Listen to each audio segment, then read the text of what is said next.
Hey, I'm Jeff, and I make music with my brother. Hi, I'm Jonathan, and I also make music with my brother. Together, we are Ekko and Sidetrack, and we make music that sounds like this. And this. And even this. This podcast is about music, creativity, and everything in between. Welcome to A Band Apart with Ekko and Sidetrack. Today we are recording the final podcast of 2021. The date is the 31st of December. If you are hearing this, we have been washed away by a flood. That's actually quite an apt description because I wanted to talk to you about that in a moment. What? But first I wanted to say, obviously we didn't have a podcast last week. We decided to take a break. We did record one. We recorded one on Thursday afternoon, just after we got the news that Breakfest was cancelled and we weren't going to be playing that, and there'd been a COVID case in Perth. Yeah. But we listened back and it was quite a sad, depressing, uninteresting 45 minutes. It was just two people being like, this fucking sucks. We drank a beer and we just kind of like sat there and like, we were bewildered. And if 45 minutes of people being bewildered is what you want, then we can send you a Dropbox link to it. But we decided to just let it go, enjoy Christmas with the family, which we did, enjoy Boxing Day, just have kind of a week off music and thinking about so much of this stuff. And so we've come back together today. On the 31st of December. Jinx. To do the final podcast of the year. And the first thing I wanted to talk to you about, Jeff, was predictions for 2022. We can talk about the year that's been, and then we can, or do you want to talk about the year that's been first? I feel like you've got something that's bursting. I got something. You want to, but So, it's bursting out of you. I checked my Facebook this morning. I don't think I've checked my Facebook because it's like November. You should, man. That's where all the real stuff happens.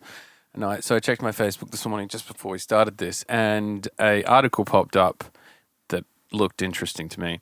And it was an article about a 90-year-old Serbian woman. Oh, yeah. Called Baba something. Ganush. Baba Jinga or Baba something. Yep. And she's a blind woman, but she's a mage. Or she's a... Oh, she's the white lady that makes these predictions. She makes the predictions. I think I've heard of this lady. And so she died in She died in the 90s, right? Mm-hmm. But she famously predicted the World Trade Center attack in 2001. She said in like the 80s, she said that in 2001, America will be attacked by 2 steel birds. Technically, there were 3.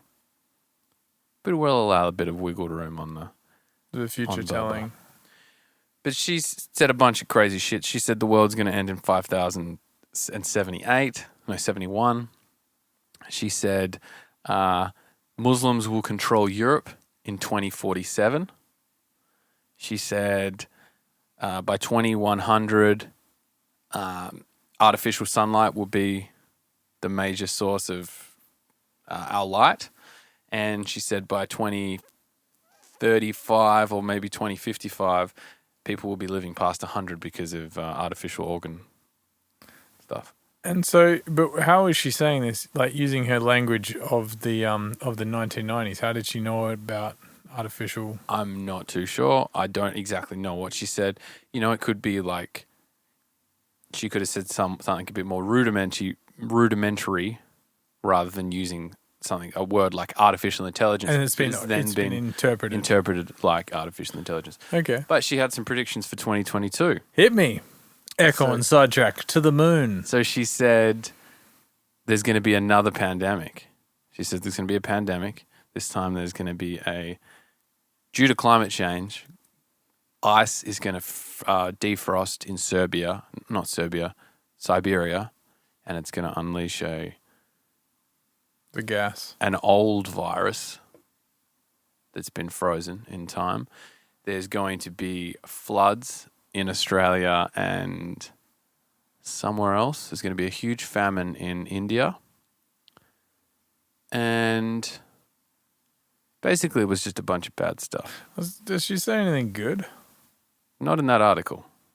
Oh, so I skimmed over the article. It's a fear-mongering article. It is. It's on I Fucking Love Science, which started off being a bit more of a interesting concept, but I believe the woman that started it would have sold it off a while ago, and now it's very clickbaity. It's a BuzzFeed. But I wanted to start with this because I think it's a bit of fun. What did she say about 2021? Did she get anything right? No, I don't know. They were kind of still Unlike leaning Baba, you're coming with half the facts. She was kind of leaning on the 2001 World Trade Center attack. That was like her crowning glory. But I wanted to ask you, have you got any predictions for 2022? And fun. Let's be fun ones. Okay. Maybe we can do them in sections. Like we could have music, we could have entertainment, we can have a relationship, and we can have a financial one. So it's like a little bit like a newspaper or something. Okay, let's start with music. Okay. I predict drum and bass will only get bigger. Yes. I predict that Billie Eilish will release... Actually, she just put out another album. Someone will come along and try and topple Billie Eilish in the same, category. And it will be a male.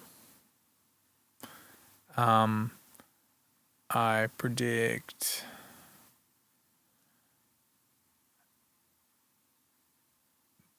There will be some major support from Triple J for drum and bass. Yep, I think that's probably a pretty good, safe prediction. Give me some more unsafe ones. A drum and bass producer will die. Ooh, that's interesting. Some people have died this year. Some people have, yes. But you think like a predominant drum and bass producer. Someone that's more... I'm just trying to say something scandalous. That would be bad.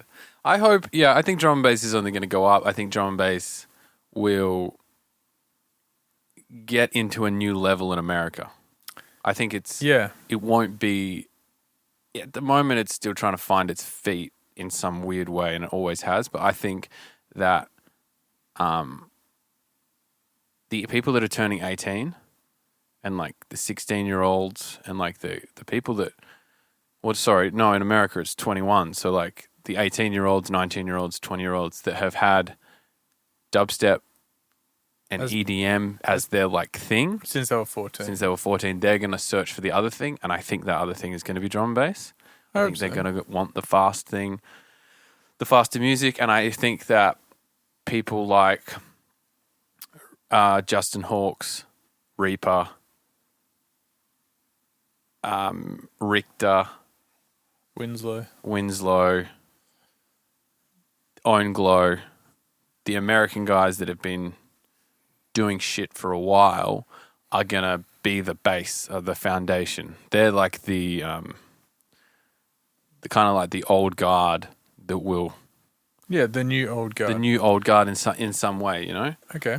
I think it's going to get bigger in Australia. I think it's going to get bigger everywhere. I think that Muslims are going to control Europe. That's such a crazy prediction for Bubba to make. And also wildly vague. Yeah, very, very, very vague. I think... What did she say about drum and bass? She didn't say anything about drum and bass. Lazy. She... I think that... My prediction is... Honestly, I don't think COVID's going to go... I don't think COVID's going to go away. Well, they're already saying, and we've probably known this for a while, that COVID is like now endemic. Like it's not a pandemic, it's now just endemic. So it's just something you just live with. It's going to exist. It's like a known virus. I think that, Are we still in music predictions? yes, I think that we're going to release some of our best music yet. Yes. I think that we'll write an album. I think that we will write a song that gets recognized by Triple J in a similar way. Oh, I shouldn't say Triple J because I'm not really Triple J focused and don't really care that much, but I think we'll write a drum and bass song that gets recognized by... The Academy? Imagine we won an Academy Award for a drum and bass. Do you reckon you could win an Oscar? I'd love to win an Oscar. I'd love that's to been win a dream. That was a dream of mine from when I was a kid. I'd love to win an Oscar. What do you reckon you'd win an Oscar for? Probably best cinematography. Whoa, you're going to become a cinematographer. I reckon best original screenplay. You want to do a Ben Affleck, Matt Damon situation? Yeah. Anyway, side note. Other things. I really want... No, who do you want to recognize your music? I want... There is an aspect to drum and bass that I think, and maybe to me, that's like, I don't want to be it's not recognition. It's like I would like a drum and bass artist to be in the arias. Yeah. In some like in a legitimate way, like whether it's us, whether it's Lude, whether it's Shock One, whether it's Floetus, anyone that writes even if it's a crossover tune. I think Lude's got a chance with those remixes he's been doing. Yeah. But like, I want drum and bass to be recognized by like, Yeah, because it's like kind of mainstream music. Like, I'm sorry, media. but like, how does Pinau just keep winning the dance awards? It's like that's the only. They just circle jerk each other. I think it's just the East Coast music scene. That's true. That's very true. Maybe. And like, Has Chris won an aria? I don't think so. Which is fucking bonkers. He must have been up for something. I swear he's gone. He would have gone. Do we know someone that went to the arias? Who knows? Someone we spoke to recently. More. Justin Ellen's been to the aria. Justin Owen has been to the arias. Morgan and Fletch must have been. They've got to be up and for I something. swear they've been up for something. The Slumberjack guys must have been up for something. But I'd like drum and bass. To at least be acknowledged, because it just seems like they've got a BPM in mind and it's that. Yeah. I mean, obviously, I think as drum and bass becomes more commercially viable, it will also be more... Yeah, because that's the other thing. Not such a bad word. I'm sorry, but drum and bass just isn't competing with Hermitude. No. No. Or Flume. No. Not at all. But it can. It will. But it can. And we're about to I believe... ride that walrus into I believe that will happen. Something new will kind of come into the market that will evolve drum and bass. It'd be interesting to think about and how we can create it. Because Yeah. if you're aware that it's coming, you can create it rather than just being like just waiting for it. Yeah. The only way to predict the future is to create it. Jonathan, predictions about something financial. I think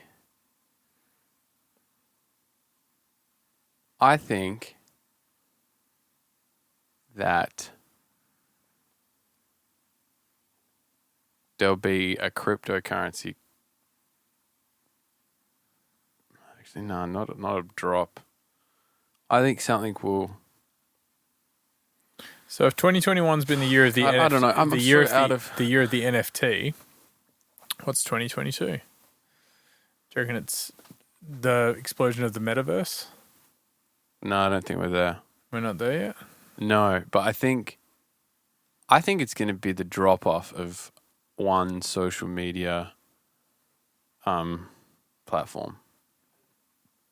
I think whether it's Facebook or whether it's Instagram. I'd love to see Facebook's numbers. I think something's going to happen. They're going to be so down. That people start kind of moving away.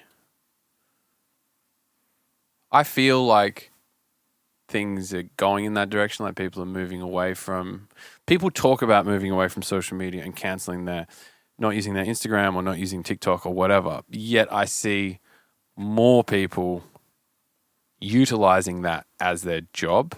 And I think as soon as you rely on social media for your income, then they've really got you.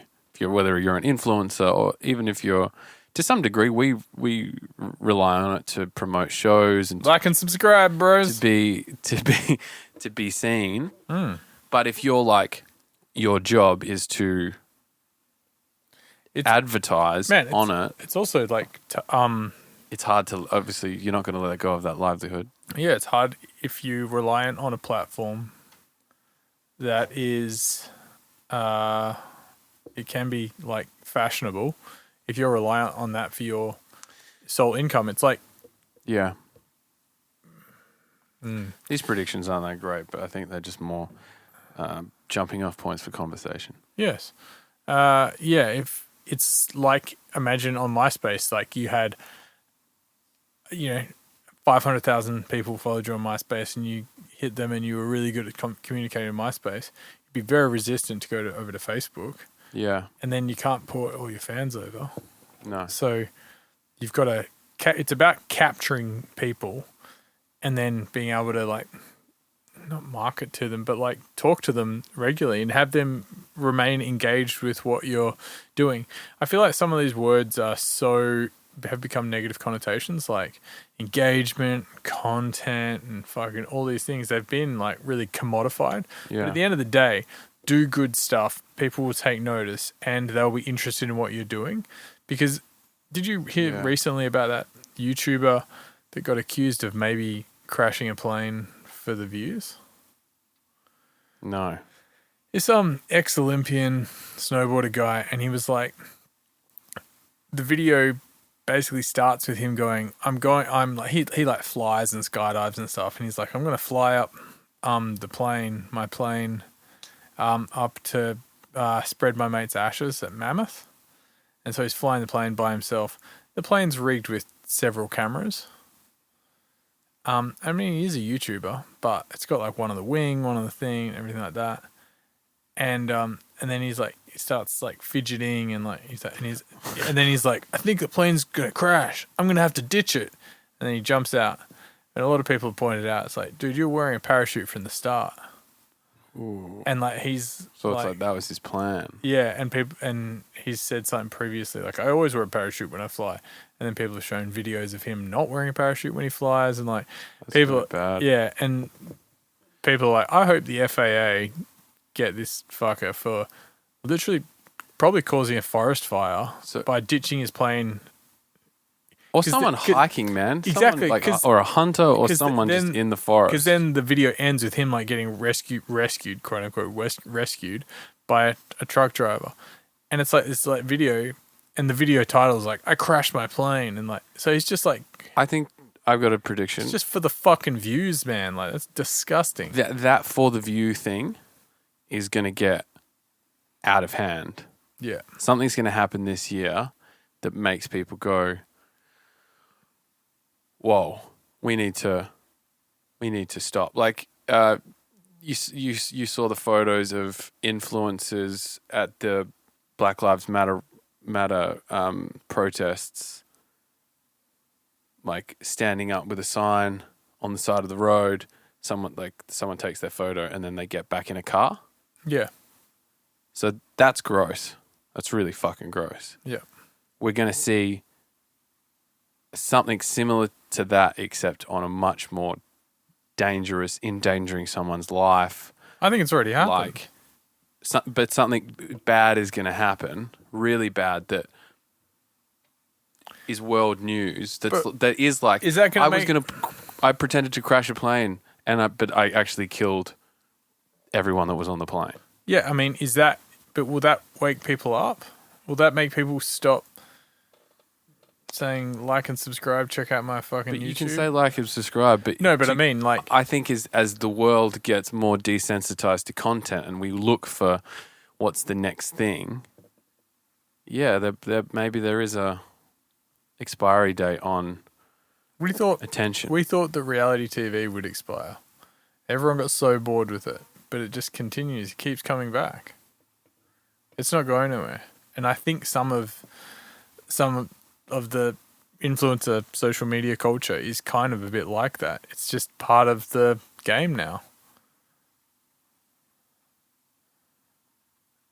Yeah, 'Cause, maybe. like, you might not follow But people follow do. them, but people do. And, like, people love seeing what people are up to because that's how they get their little snippet of news, or that's But how then- they get their thing. And I was with a friend last night, and she was saying that we're talking about YouTube algorithms, like what we watch on YouTube, and she's like, "This is my like secret thing that I love watching." And it was this woman who gets stoned and just like eats pot brownies, and then tries to do makeup tutorials on herself, and just they're like 10-minute videos, and she's really quite funny, and she like does the makeup tutorial, but in like a kind of slightly cheaper way. Like she was using acrylic paint up to a certain point. She's like, a lot of my viewers pointed out that I was painting myself with acrylic paint, so I got some real makeup paint, and it's really funny. She makes jokes. It's very funny. I think there's a lot of people out there whose algorithm, or the way they see the world through social media, is actually maybe quite sweet.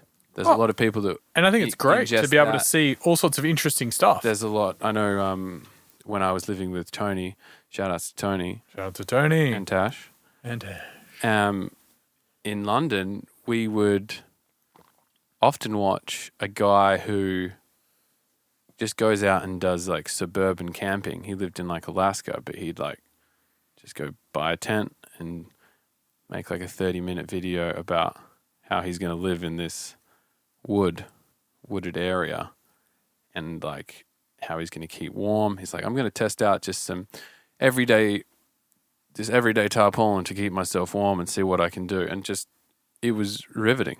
I suppose YouTube is probably the least Toxic place because it's junk- more long form. least junk food location. Yeah, and people, whittling things out of wood, or I mean, even this podcast. even this podcast. I think, yeah. But maybe we are just going to get, our attention span's going to get less and less. Who knows? In 2022, I want to spend less time on my phone and work out some things that are not just using the parental controls and ignoring them, but like kind of some more discipline with relation to my phone. Like Dylan deletes Instagram. Probably a good way to do it. Dylan, I mean, he doesn't. They use it for work very minimally, but when they use it, they're like, "Going to post, download it, sign in, post, delete it." Yeah, it's probably a good thing. Because it becomes just habit after a while. Your thumbs just go to certain spots. And when you've got a second, you're like, "Oh, I've got 2 minutes. Jono's going to get a mic cable." It's on Instagram. Yeah, and it's very rarely anything that's moving the needle. Never. For 2022, I want to build my mental resilience. Okay. So this was tested last night because I went and had a sauna. I'd got a float and a sauna. I went and floated with my friend and saunaed before. It was a 45-minute sauna. I've done one before. I've done saunas before, but before a float, I've only done one. And it starts at 35 degrees and it rises to 65. Starts at 35. Yeah. Okay. And rises to 65. And I think we got out twice to drink water and maybe like be outside and breathe for 2 minutes or a minute and go back in. But by the end, like, you can't breathe because you're breathing in hot air. And the last 2 minutes, I have never wanted to bail on something as much as I've wanted to bail on this. You know the feeling when you do a wall sit or a plank and someone's like, a minute left, and you've been holding it and you're like, fuck. Or whatever it is, the thing you're holding. I haven't done a wall sit in a minute, but yes. I was going into like full panic mode. Like I was shaking. I was like, my whatever system is activated when you breathe heavy and are shocked by something. My body thought that I was under some severe stress and being like, get the fuck out. You got to get out. You got to stop whatever's happening. We're in full kind of panic mode. Yeah. Fight or flight. Yeah, absolutely. I found it really difficult. I think it's definitely the hardest thing I've done. It's a chunk of time that I can think of. And that, it's funny, like just before we went in for the last 2 minutes, Alex said, this is what, I think it was either her or me.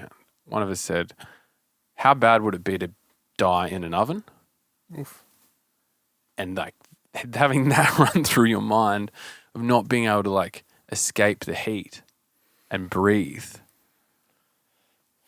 And like looking at the clock and like a minute left, I nearly bailed at a minute. And I was like there, like rubbing my hand, like rubbing my legs and like breathing deep. I'm just trying to calm down as much as possible. Close your eyes.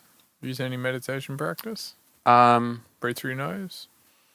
Yeah, but you felt like you just couldn't get enough air. I know what you mean. And I had done that during the time, but just as it got closer, it was just really hard. And I got out and I was like, we're both shaking and like confused. And then I had a cold shower and then went straight into the tank. And it was amazing. It got real deep in the tank. Really? Yeah. But that's mental resilience. That's the ability to do cold plunges. That's the ability to stick at a wall sit. That's the ability to, when you're doing a boot camp or when you're running, you do an extra kilometer or like it's the mental toughness. Yeah, I don't think I've cultivated that recently. No, I've definitely not cultivated that recently. I've got more physical toughness than I ever have probably. But the mental stuff, I have definitely waned a bit in the last 2 months. I think I have a baseline of discipline maybe that like even if I feel like I don't want to go to the gym, I can pull myself to the gym. And I can do that. It's just through years of having gone. Yeah. But sticky. But there's like a million levels above that, and then like being able to withstand discomfort. Yeah, I think that's what it is. Withstanding discomfort and being okay with discomfort and being okay with uncertainty to some degree. And I think that's harder. I think one of the things that's drained me of that ability is probably the last 2 years or some of my experiences. It's either kind of made my mental muscle better, but then I think some of the stuff that's happened in the last 6 months it's a bit like that muscle needs a break. Like, come on, like I need a bit of uncertainty. I've been doing a wall sit for a fucking 18 months. I need a break.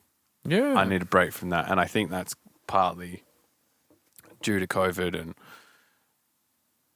uncertainty. So there's so much uncertainty in both our lives compared to some other people. Although we do have a lot of certainty as well compared to some other people. So we're very lucky in that sense. But I think it's hard to live. It's hard to put yourself through uncertain things when your base level is somewhat uncertain anyway. Yeah, it is. You've definitely got a lower threshold for a lower tolerance, perhaps, because you revert to that feeling. It feels like you've done it before, so maybe the first bit's easier, but then it becomes hard because you're like, this is how it always is, and there's no escaping it. But I think as well, like, it means you're leveling up. You know, when you first go to the gym and I don't think I could bench press 30 kilos, and then you do 30 kilos, and then 3 months later you do 60. And then it gets really hard. It it gets like invariably harder because you're leveling up. I think in terms of dealing with resilience, we've done the easy kind of entrance, and then we've got to the second level, and then we've probably got to the third level. We can swim in cold water. We can stay in a float tank. That's really difficult for some people. The next step is like is the real. It does get harder. Like the cliff gets steeper. But the gains get greater. And the gains get greater as well. Yeah. Back to the 2022 predictions. So you say COVID's not going anywhere? No, I'm going to take that back. COVID's done. I think Omicron is the softer version of the virus that a lot of people are going to get, and it's not going to hurt many people.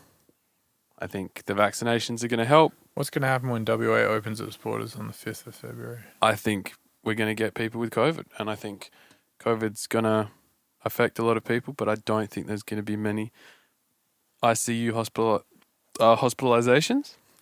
Are festivals going to go ahead? Yes, because I think that opening is like we've held off, we've prepared what we can, we're just going to let it go through. Yep. I think that's what has to happen. Do you think international travel by April? Yeah. I agree. I want to believe you. I have to be hopeful. I've just got. I don't know.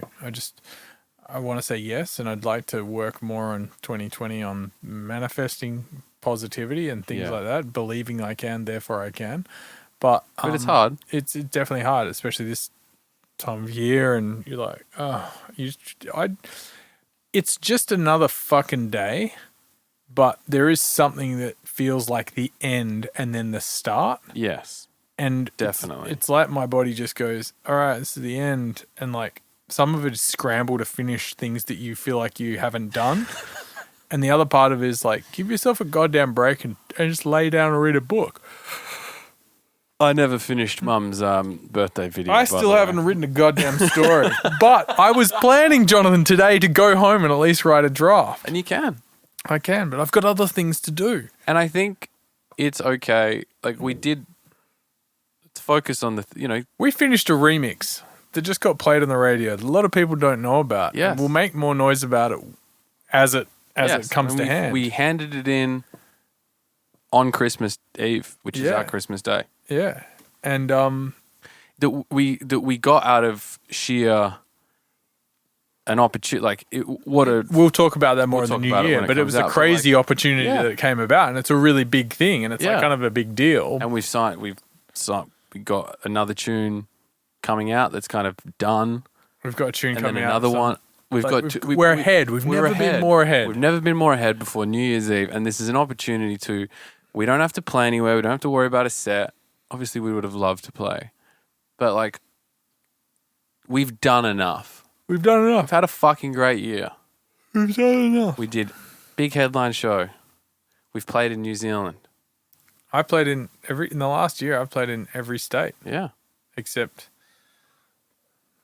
3. So I've basically played in 4 states. What else? I visited states as well. What else have we done? We've released lots of music. You came home. I came home from London. Because that was a big, that was quite a bit of a block. We didn't put out any tunes at the start of the year. No.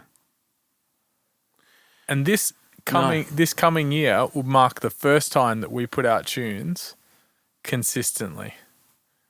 Yeah. Because every year what we do is do tunes at the end of the year. And then it's not until May that we put something. Yeah, out. And this time it's going to be more consistent. Yeah. Yeah, because I think we're writing better music. And we passed through the veil. We had to pass through a veil. Yeah. I think it's good. 2021's 2020. been a good year. I'm going to do some reflections either this afternoon or tomorrow. Yeah. Me and my girlfriend did it last year. Shout out to Holly. Hey, Holly. And it was really helpful. And it's a good experience to, one, reflect on your year, but also do some things that you want to happen. Because we reflected on our year at the start of December and like kind of looked if there was anything in the month of December that we wanted to do. One of the things was travel again, and we did. We went to Tasmania. Yep. One of the things I had was a certain monetary goal I wanted to get to, and I wanted to write the story, which I talked about on a few podcasts ago. But that can be something that can be the new goal. It's okay not to have ticked off anything. And some things we did really early. So, the goals need to be bigger. And that's something I want to do. I want to make some big goals because you're like not thinking, if you achieve the goals too easily, they were not big enough. And I think that's an important thing to remember going into the new year. Like not making resolutions, but making like plans, I think is more healthy. Like I think so. I want to stop smoking. It's like, cool, just how about this? How about you just stop fucking smoking and make it a goal, make it a plan, and make an actual plan to do that rather than just saying like having a resolution. Yeah. And I think you're also like just back on recognizing what we've done this year, recognizing the things that weren't plans or that weren't goals that just popped up that you did execute. Yeah, like the remix for What's So Not. Yeah, a great example. Things that happened and you that weren't and that you were good enough. That weren't on your radar, but execute. you were good enough to execute. And you didn't write that story that you wanted to write, but you also did fucking 10 other things that you probably can't remember. We put the podcast on YouTube, which I was resistant to, and you were gung ho about. That said, this episode will go on YouTube. We just won't have video because we got other stuff to do. We've achieved a bunch. Something Tim Ferriss suggested to do is like alongside goals and even a short review. It's a review of sorts, but he kind of said, make a piece of paper, make a column, positive and negative, and go through your calendar, or I'll probably go through my photo roll as well, and look at the weeks and just write like highlights that were positive or lowlights that were negative. And then once you have that for the whole year, or maybe it's months, it doesn't have to be so specific to weeks, like pass the 20% that really moved the needle, like these were super positive and they were super negative, and then go, how can I get more of the positive things in the new year, and how can I remove the negative things in the new year? Because it's not just enough to remove the negative things, because that creates a void of, and anything could happen. You've got to literally plan hedonism or plan things that are positive. And it doesn't always have to be fun things like, wow, I really got some positive gains from going to the gym. I felt the best when I went 4 times a week. That's my new thing. And my negative thing was when I felt really bad when I drank too much. So this year I'm not going to drink too much. I'm going to have a better relationship with alcohol. Or even like, that person really is a fucking negative suck. This year, I'm not going to speak to that person. I'm not going to spend time with that person. Yeah. I'm going to spend more time with this other group of people that make me feel great. Because that's how I'm going to get more juice. Because otherwise, we just go through the year and be like, why don't I feel X? Yeah. When really, you should be able to look back at your past and be like, I felt the best here. Yeah. What was I doing? It's just like... And it's hard. You're doing that with projects, or you do that at work. You hand in a project and you look back and go, what worked, what didn't, what are we going to change? It's really difficult to do that with your life. But it's totally possible. It's possible, and it helps so much. And you can do it, and you can probably do it kind of badly, and you'll still get a benefit from it. And then you absolutely perfect that kind of process, like just the way you can start journaling. Just write something and do it again tomorrow and the next day. And then after a while you go, wow, I've developed this little style where I speak to myself as well as writing down some of my thoughts, and it just helps me think. That's it. No one's going to read it. It's not like you're not writing the Diary of Anne Frank. No one's going to read it. It's just for you to be able to think better and you to literally operate as a better human. Yeah. So that you can interface with the world in a more creative, beautiful, and exciting way so that your year is better. Or, back to resilience, so that you're putting your best foot forward when things do go wrong. Because you'll be the best version of yourself. I think that's a great way to end the podcast. Sorry, I just blacked out for the last 2 minutes. What was happening? I think that's a really great message and Yeah. a great way to go into 2022. Yeah, believe in yourself as well. Like that thing of setting some goals that are hard and set some goals that are kind of easy that you just want to a bit of direction on. Classic thing is like the weight goal. Like people go, I want to lose 10 kilos. It's like, okay, how about you say I want to lose 3 kilos, but you also put some other extra things attached to it. I'm going to stop eating this thing, or I'm going to exercise every day or every second day. Because if you just do those things that are way more like in your face, you will get the outcome that you desire. Yeah. Rather than having this lofty outcome and no idea how to get it. Yeah. Next year is going to be a great year. It's going to be a good year. It's going to be a great year, actually. I look forward to kicking some fucking goals. And we've already got some planned. I'm looking do. forward to the end of January. I'm looking forward to the end of January too, Jonathan. And I'm excited, although sometimes I don't feel it and I may not appear to be excited. I am excited about everything that's going on. Sometimes I think my base level of stress is a little bit high. And I'll say here, this time of year doesn't fill me with heaps of confidence. I get a little bit anxious around this time of year. I feel maybe it's out of control, or I just feel like it's always happened. It's happened forever. I feel very obligated for things, and I feel pulled. But like I don't have any routine, and I just feel like a bit listless. I think a goal for next year for you might be to figure out a way that you can enjoy this time better. Because I know you obviously enjoyed parts of it, but it shouldn't be a time of stress. You can stress at all the other parts of the year, but like Christmas should be about family. Should be. Fuck the shoulds. It just doesn't. That's my problem. It just doesn't feel like that for me. I can completely rationalize that it should be. I know it doesn't, but I'm saying like for next year, because I know you don't want to be, in 20 years, you don't want to be feeling the same. No. I'd like not to feel the same next year. Exactly. So for next year, if you know that's you want to avoid that, you can put some things in play, even if it's like you hold the routine, or you go to the gym, or you know that this is what you're doing and you stick to it, whatever it is.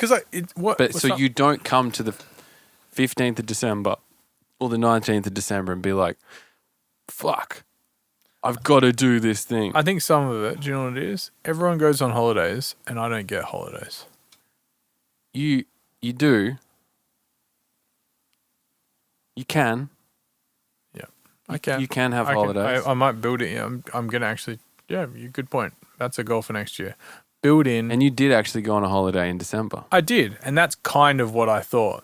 And that had its own stressful moments. But it's not, I